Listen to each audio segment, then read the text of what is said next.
చేయాలి? 8 గంటలు నానబెట్టాలా? వంట చేయడం మర్చిపోయారు కదా. 8 గంటలు నానబెట్టాలా అంటారు. మిమ్మల్ని నీళ్ళల్లో నానమన్నానా? పెడితే 8 గంటలు. ఈ మధ్య అందరికీ ఫోన్లు ఉన్నాయి కదా, అలారం పెట్టుకోండి, 10 నిమిషాలు ఉడకబెట్టండి.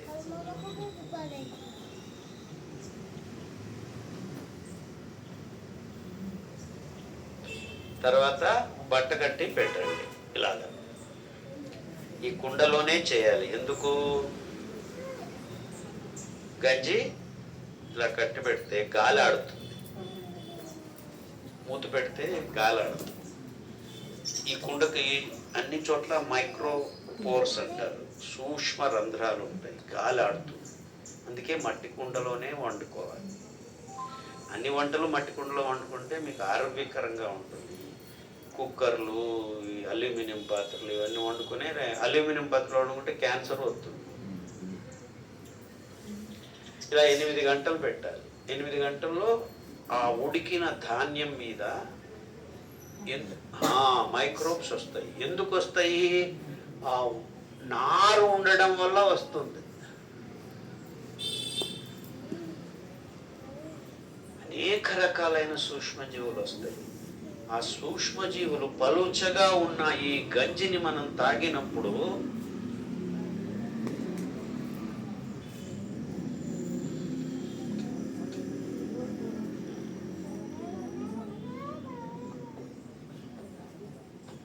పొట్ట, స్టమక్ అంటారు. ఇక్కడ కాలేయం ఉంటుంది, దీని కింద క్లోమం ఉంటుంది, దీని నుంచి చిన్న పేగుల్లోకి పోతుంది,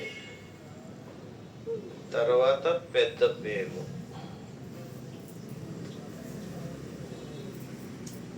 గుదద్వారం. ఇప్పుడు ఈ పొట్టల నుంచి చిన్న పేగులోకి రావాలంటే ఇక్కడ ఒక కవాటం ఉంటుంది. కవాటం అంటే తెలుసా? కవచం కాదు. కవచం అంటే ప్రొటెక్టివ్ లేయర్. కవాటం అంటే వాల్వ్ అంటారు ఇంగ్లీష్లో.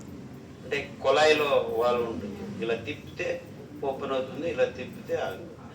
అలాగే ఇక్కడ కవాటం ఉంటుంది. ఎందుకు కవాటం ఉంటుంది? మీరు ఏదైనా తింటే ఇక్కడ ఉన్నవన్నీ ఫస్ట్ టెస్ట్ చేస్తాయి, ఇది లోపలికి వెళ్ళిపోయి అంటే ఈజీగా ఉంటుందా, ఇక్కడ అబ్జర్వ్ అవుతుందా లేదా అని. మీరు నీళ్లు తాగారనుకోండి, ఆ కవాటము టక్కని తెరుచుకుంటుంది. మీరు ఏదైనా తిన్నారనుకోండి గట్టిగా ఉండేది, సెమీ సాలిడ్, పండు, అన్నము, రొట్టెలు తింటే ఈ కవాటం ఓపెన్ కాదు, ఇక్కడ పోతే అదేమి జీర్ణం కాదు. ఈ పొట్ట ఫస్ట్ ఒక 10 నిమిషాలు అల్లాడుతుంది, ఇలా ఇలా ఇలా చిలకడం మొదలు పెడుతుంది లోపల ఉండేదానికి. అప్పుడు ఇక్కడి నుంచి ఈ లేయర్స్లో నుంచి యాసిడ్ వస్తుంది, HCl అంటారు, ఉదజహరికామ్లం. వస్తే యాసిడ్ ఫస్ట్ దాన్ని బర్న్ చేసి కార్బోహైడ్రేట్స్ అన్ని చిన్న చిన్నగా జీర్ణక్రియ మొదలవుతుంది. సో ఇప్పుడు మనం మైక్రోబ్స్ని తయారు చేసాము, గట్టిగా చేశారనుకోండి, ఫస్ట్ మైక్రోబ్స్ సరిగ్గా తయారు కావు, గాలి ఆడదు కాబట్టి, అదొక కారణం. ఓకే అయ్యాయా అనుకోండి, గట్టిగా మీరు ఈ లోపల వేసుకున్నారనుకోండి, అంటే ఇప్పుడు మేము తయారు చేసాము 5 గ్రాము ధాన్యాలు, పైన నీళ్లు తీసేసి దాన్ని తింటే ఇక్కడ పోయి ఇరుక్కుంటుంది, ఆ వాల్వ్ ఓపెన్ కాదు. అప్పుడు ఏమొస్తుంది? యాసిడ్ వస్తుంది. యాసిడ్ వస్తే మైక్రోబ్స్ ఖతం. అర్థమైందా?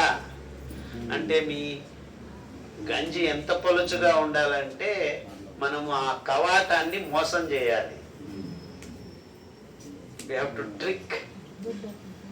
ఇది పలుచగా ఉందిరా నాయనా, వదిలిపెట్టేసే మాకు అని. ఎందుకంటే ఇక్కడ లోపల పోయి అవి పెరగటం మొదలు పెడతాయి చిన్న పేగుల్లో, సెలియాక్ రీజన్ అంటారు. ఇప్పుడు ముందు 1950కి ముందు మానవ జాతి పొట్టలో 2.5 కేజీలు ఈ మైక్రోబ్స్ ఉండేటివి, 2.5 కిలోస్. ఇప్పుడు ఈ బియ్యము, గోధుమలు, చక్కెర, మాంసం మనిషి తినడం మొదలు పెట్టిన తర్వాత ఇప్పుడు 1 కేజీ ఉంది.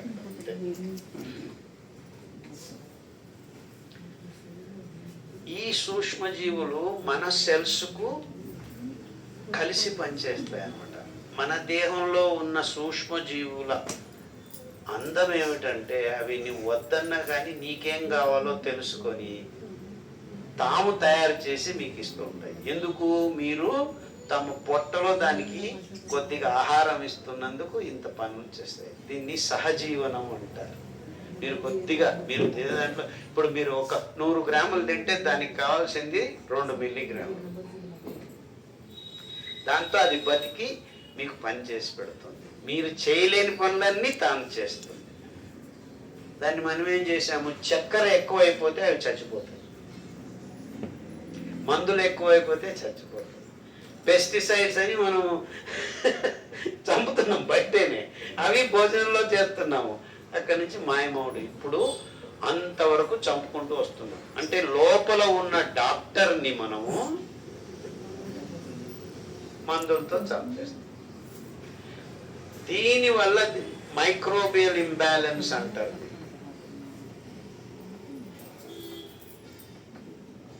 ఈ విషయం ఈ డాక్టర్లు ఒక్కరు ఇంతవరకు రీసెర్చ్ చేయలేదు. ఇది కరెక్ట్గా ఉంటే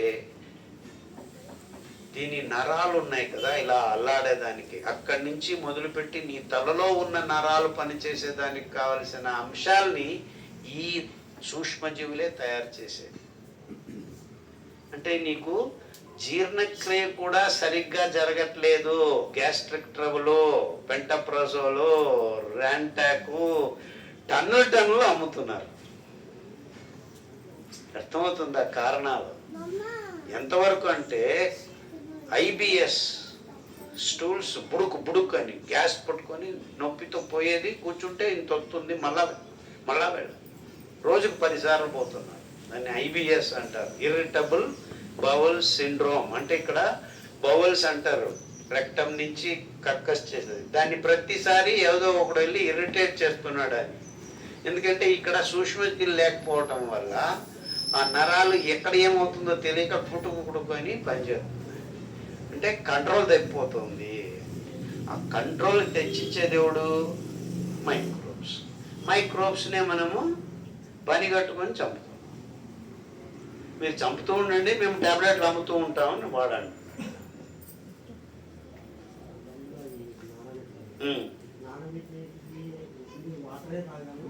చెప్పేది వినండి. అంటే ఇప్పుడు మీరు అంబలి చేసుకునేది ఎందుకు అలా పలుచగా చేయాలి అని చెప్తున్నారు. అంబలి చేసేటప్పుడు ఏం జరుగుతుంది? కుండలో 5 గ్రాములు 1/2 లీటర్ నీళ్ళలో ఉంది, ఈ ధాన్యం ఉంది. ధాన్యం వద్దంటే రవ్వ వేసుకోండి, ఏమో ఒకటి, నో ప్రాబ్లం. ఇప్పుడు ఇలా ఉంచినప్పుడు పెరుగు అయితే మీరు తోడుకు వేయాలి. అవి అనరోబిక్ బ్యాక్టీరియా, దానికి గాలి అవసరం లేదు, ఆక్సిజన్ అవసరం లేదు. సో కొద్దిగా వేస్తే అవి పెరుగుతూ పోతాయి. ఆ పాలలో ఉన్న ప్రోటీన్ ఎంత తింటూ మారుస్తుంది. ఇక్కడ గాలిలో ఉన్నవే వచ్చేస్తాయి అన్నమాట. అయిపోయింది. సో దీని మీద పెరుగుతాయి. ఎక్కడ పెరుగుతాయి? చెప్పాను మీకు, నారు ఉంటేనే అవి పెరుగుతాయి. అందుకే సిరిధాన్యాలు మాత్రమే అనేక రకాలైన వైవిధ్యమైన మైక్రోబ్స్ని 18,000 వెరైటీస్ పెరగటం మొదలు పెడతాయి. ఎప్పుడైతే ఈ చుట్టూ పెరుగుతాయో నీళ్ళు ఎక్కువ ఉన్నాయి కాబట్టి, ఆక్సిజన్ కావాలి కాబట్టి పెరిగినవి నీళ్ళల్లోకి వెళ్తాయి. అంటే నీళ్ళల్లో ఇవి నింపడం మొదలు పెడుతుంది. ఎక్కడ తయారవుతున్నాయి? ధాన్యంలో తయారవుతుంది, రవ్వ ఉన్నా తయారవుతుంది, పిండి ఉన్నా తయారవుతుంది. అర్థమైందా? మంచి ప్రశ్న అది. తయారవుతుంది, నీళ్ళలోకి వెళ్తుంది. నేను నీళ్ళు మాత్రమే తాగుతాను అంటావు అనుకో, కానీ కాన్సన్ట్రేషన్ ఎక్కడుంది? ఇక్కడ. సో మీరు ఆ నీళ్లు గంజి ఇలా కలుపుకొని తాగేశారంటే ఆ 4-5 మెతుకులు ఉంటాయి కదా 5 గ్రాముల్లో, అవి కూడా నీ పొట్టలోకి అంటే ఏంటి? పొట్ట కిందికి కవాటం ఓపెన్ చేసుకుని పోతాయి. అంటే ఇలా మీరు 2.5 కేజీలు పోగొట్టుకున్నారు. ఇలా మీరు రోజు ఒక్క పూటైనా తాగితే 6 నెలల నుంచి సంవత్సరం పడుతుంది మీరు మళ్ళా వెనక్కి సమృద్ధిగా మీ పొట్టని నింపుకోవడానికి. అంటే రోజు కనీసం ఒక్క పూటైనా మీరు అంబలి తాగాలి. నేనైతే 2 పూట్ల తాగుతాను. రోగం ఉంది రేపమన్నాడు బైక్ లేచిపోతున్నాడు అని అర్జెంట్.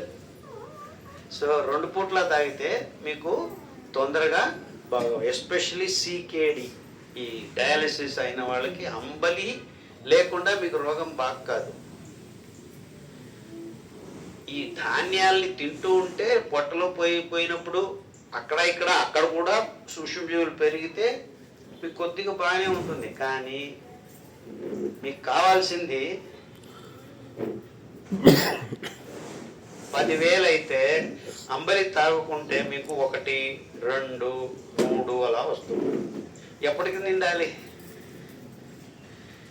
10 సంవత్సరాలు అవుతుంది. కాబట్టి ఇప్పుడు మానవ జాతి ఏ రోగాన్ని నుంచైనా బాగుపడాలంటే కనీసం ఒక్కసారైనా ఇలా వైజ్ఞానికంగా అంబలి చేసుకొని తాగాలి.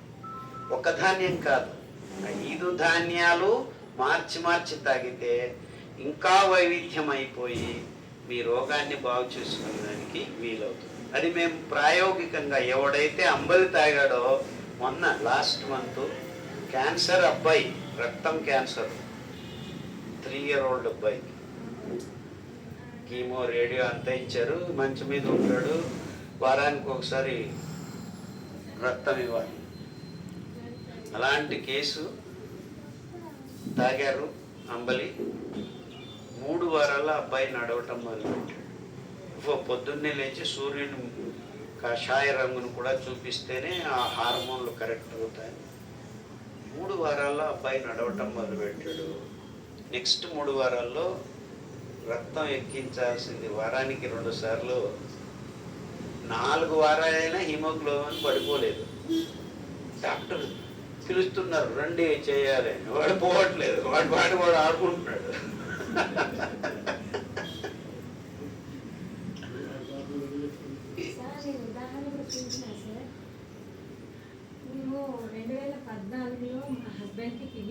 కొంచెం మా తర్వాత చెప్తుంది, మనం క్లాస్ ముగించాలి.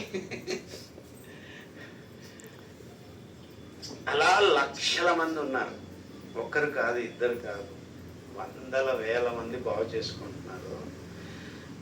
క్యాన్సర్లు, అన్ని రకాల కిడ్నీ ప్రాబ్లమ్స్. ఇప్పుడు మీకు బాగా కావట్లేదంటే మీరే ఏదో మోసం చేసుకుంటున్నారు అని అంతే. ఏదో చెప్పింది చేయట్లేదు, మధ్యలో అది ఇది పొద్దుపోయి ఒక కాఫీ తాగేస్తాను, అట్లా పోయి ఆదివారం ఒక పలావు, రాత్రి ఒక క్వార్టరు, అర్థమవుతుందా? అంటే మా దగ్గర ఎనఫ్ ఎవిడెన్స్ ఇస్ దేర్. సాక్ష్యాధారాలు కోకొల్లలు. ఇప్పుడు కోకొల్లలు మీరు సరిగ్గా చేస్తే బాగా అవటం. ఇప్పుడు ఈ మధ్య అందరూ గ్యారంటీలు ఇస్తున్నారు, మేము ఒక గ్యారంటీ ఇస్తాం, మీ ఆరోగ్యం గ్యారంటీ. ఇది నిజమైన గ్యారంటీ, ఈ గవర్నమెంట్ ఇచ్చే గ్యారంటీలు కాదు. ఎవరిస్తున్నారు ఈ గ్యారంటీ? నేను ఇవ్వట్లేదు, సిరిధాన్యాలు దేవుడు ఇస్తున్నారు. ఎందుకంటే సిరిధాన్యాలు మిల్లెట్స్ అంటారు ఇంగ్లీష్లో. మిల్లీ అంటే దాని ధాన్యము సైజు మిల్లీమీటర్కు ఆస్పాస్లో ఉంటుంది అన్నమాట. అందుకు మిల్లెట్స్ అంటారు దాన్ని. మేజర్ మిల్లెట్స్, మైనర్ మిల్లెట్స్, రాగులు, జొన్నలు, సజ్జలు, వరిగలు, మన దేశీ మొక్కజొన్న, ఇవన్నీ మేజర్ మిల్లెట్స్ అంటారు. అంటే సైజు కొద్దిగా పెద్దగా ఉంటుంది. దానికి తోడు నీళ్ళ అవసరం కొద్దిగా ఎక్కువ వాళ్ళకి. అదే మైనర్ మిల్లెట్స్, అరికలు, సామలు, కొర్రలు, ఊదలు, అండుకొర్రలు, అవి మిల్లీమీటర్ కంటే తక్కువ ఉంటాయి. యాక్చువల్లీ లిటిల్ మిల్లెట్ అంటారు సామాన్లు, చాలా సన్నగా ఉంటుంది. దీనికి నీళ్లు ఆల్మోస్ట్ అవసరమే లేదు, 4 వానలు వస్తే చాలు, అవంతకవే పెరుగుతుంటాయి గడ్డి. దీన్ని C4 గ్రాసెస్ అంటారు. ఇందులో గింజ ధాన్యం తయారు కావటము ఒక విశిష్టమైన కిరణజన్య సంయోగ క్రియ, C4 అంటారు. ఈ వరి బియ్యము, గోధుమల్లో నీళ్లు కడితే ఎక్కువ వస్తుంది, నీళ్ళు లేకుండా తక్కువ వస్తుంది, దాన్ని C3 అంటారు. సో C4 గ్రాసెస్ ప్రపంచమంతా ఆవరించుకుని ఉన్నాయి, ఎక్కడ పడితే అక్కడ పెంచుకోవచ్చు. ఇక్కడే మోసం చేశారు. ఎక్కడ పడితే అక్కడ అందరికీ ఉచితంగా ఆహారం అందజేయాల్సిన గవర్నమెంట్లు ఇది మీ ఆహారం కాదు, ఇది పందులు తినేది, పక్షులు కోళ్ళు తినేది అని అందరికీ మభ్యపెట్టి ఇదే ప్రీమియం ఫుడ్ అని బియ్యం గోధుమలను తినిపించడం మొదలు పెడితే మీరు దాని మీద పడి ఇదే మా ఆహారము, డాక్టర్ ఖాదర్ చెప్పేది కానే కాదు అనే స్థితిలో ఉన్నారు. మీరు సూక్ష్మంగా వైజ్ఞానికంగా గట్టిగా పరిశోధన చేస్తే మీకు అర్థం కావాల్సింది ఏమిటంటే ఇది తప్ప మన ఆహారం ఇంకేదీ కాదు. మీకు రోగాలు ఉన్నాయంటే ఈ మైనర్ మిల్లెట్స్ రోగాల్ని తీసేస్తాయి. ఎందుకంటే కొర్రల్లో 8, సామల్లో 9.8, అరికల్లో 9,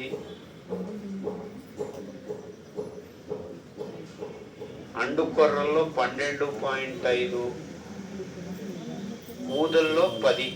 ఇది పీచు పదార్థం ఇంతింత ప్రమాణంలో ఉంది. అంతేకాకుండా సామెల పీచు మీ దేహంలో ఉన్న జననాంగాలను శుద్ధి చేస్తుంది. అంటే మీకు పిల్లలు ఆరోగ్యంగా పుట్టాలంటే ఒక 6 నెలలు వీర్య సంస్కారం, గర్భ సంస్కారం అని ఒక పట్టీ రాశాం. అలాంటి వాళ్ళు తిన్నప్పుడు అంటే అబార్షన్ అవుతుంది, సరిగ్గా పుట్టలేదు అనేవాళ్ళు మళ్ళీ రెండో పాప కావాలని, బుద్ధిమాంద్య పిల్లలు పుట్టారు, మీరు ఏదో అయింది మీకు మళ్ళీ అలాగే పుడతారని భయపెట్టించిన వాళ్ళు IVF ఇది